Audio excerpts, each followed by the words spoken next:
This is how to use Panasonic microwave. First, you need to make sure that the main switch is on. Open the lid.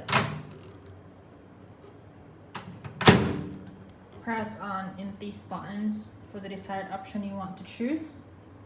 For example, press 10 seconds. You can press on stop.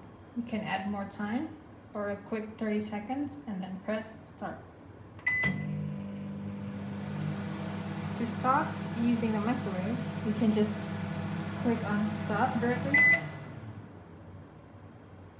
or you can click back start button to restart the timer.